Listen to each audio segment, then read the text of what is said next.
Here's how it worked, is we had just started Emmett, and as you can imagine, there was a lot of controversy back then, 1992, right? We're getting a lot of jealousy coming our way, people going, they're not going to be able to do it, artists, what do they know? And so I knew we had to make a couple sort of profound marks, and I thought that one of the things that would just blow the doors off was if I could get Frank to come out of retirement, if you will, from Batman. Not just do something with Frank, but actually get Frank to do Batman again. Because since Dark Knight, he hadn't done Batman. And I go, that's the home run. Can we do a crossover and Frank's there? Now, let me go back. I'm going to get sort of way pre-internet. Because I know this is a hard thing. Like, how do you get the word out? I phone Frank and I go, Frank, we can do it. I made a deal. Here's the deal I made with DC Comic Books. Somebody's getting fired over it. Let me tell you something. The deal was, I do a book called Spawn Batman. They do a book called Batman Spawn. Do your story, get whoever you want. I'll do mine. I'll do whatever I want. You keep your money, I'll keep my money. Right? And they went, seems fair. I think they thought they were going to beat us, right? They didn't know Frank was coming out of retirement, right? So I told Frank, I go, Frank, I need you to do this crossover because I just negotiated a deal where you and I, whatever happens, you don't have to share any of it, right? We just get to rock and roll and do it. And Frank was a little bit lukewarm. Let me tell you, he's a little bit lukewarm. And he was like, I sort of done, the gritty Dark Knight, Batman, but he, and I don't know how public he is with this, but Frank is like an NBA fan, right? And he said, Todd, I'll do it. The story would be, I want the two guys to basically trash talk the whole way like it was like the NBA. Right?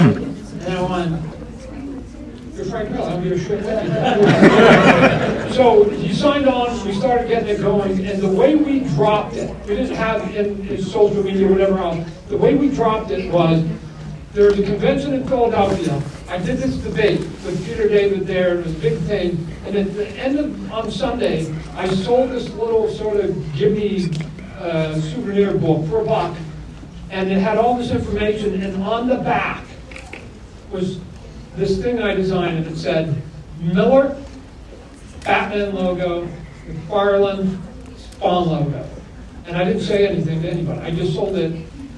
And about 5 minutes before the closing, a couple of people sort of got to the end of it, and they turned it over, and they went, what does that mean? And the answer, boys and girls, what are you thinking? Right? And so then people started writing in the magazines going, this can't be, Frank's not coming back, Frank's not coming back, Frank's not coming back. Here's the influence that Frank Miller had on me, is I never did a mutant book. I never did a mutant book. And when I was growing up in the comic book, everybody wanted to do a mutant book. That was sort of the easy sort of path, the glide path to fame. And I didn't want to do it. I'd rather take another character that wasn't that popular and see if I could sort of bring it up in the sales. And you know why? Because of Daredevil. Frank, no, it's true. I was literally reading Daredevil when Frank Miller took over the book. And it was a bi-monthly book. It wasn't even monthly. It was a bi-monthly book, and that meant the sales were horrible. That's why the book was bi-monthly. And here comes this man with this unique, charismatic style, great storytelling, came in, and he literally took a character that nobody gave a damn about, and he turned it on its head. And to me, that accomplishment was always way, way, way more inspiring. And for me, I wanted to emulate that. If you could take Daredevil and make him popular, wow, that's a talent. If you could do the X-Men after John Byrne, it was already the #1 book. It was already the #1 book. There's like riding Secretariat in the Kentucky Derby, big deal, right? So Frank took the 400 to 1 odds horse and ran it to the championship. And my admiration for him to do that, not taking the easy path. And then as I began talking to Frank over the phone, I found a kindred spirit.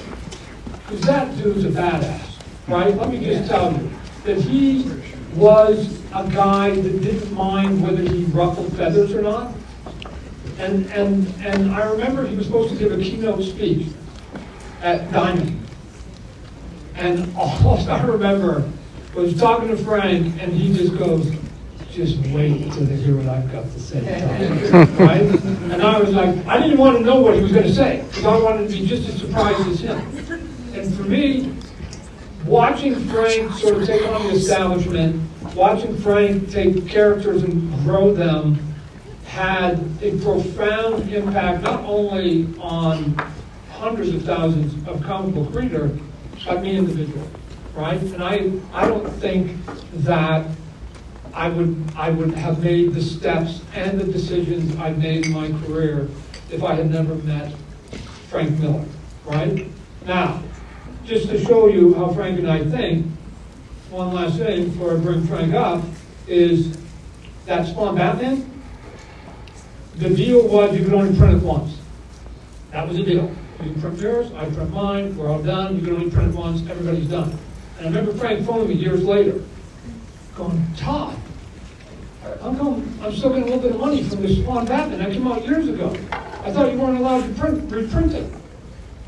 I'm not, Frank. I just printed a fucking shit ton of it. Because they didn't put a cap on it. So I printed a 10-year, 20-year supply. They said, like, one print, they're out. They're not allowed legally to print anymore. You and I are going to be shoving it down people's throat for the next decade. Right? But that's really fun again. Hopefully everybody's going to enjoy it. It is my great honor here to bring up the man of the hour, a guy that, like I said, had a big inspiration on me and hundreds of people in my generation that are now professionals, Mr. Frank Miller, everybody!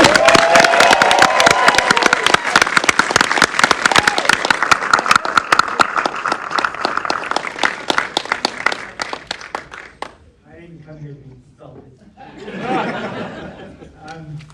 I'm thrilled to be here.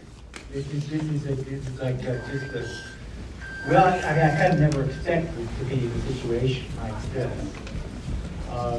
And it's all one person's fault. It's Suzanne Thomas said that she wanted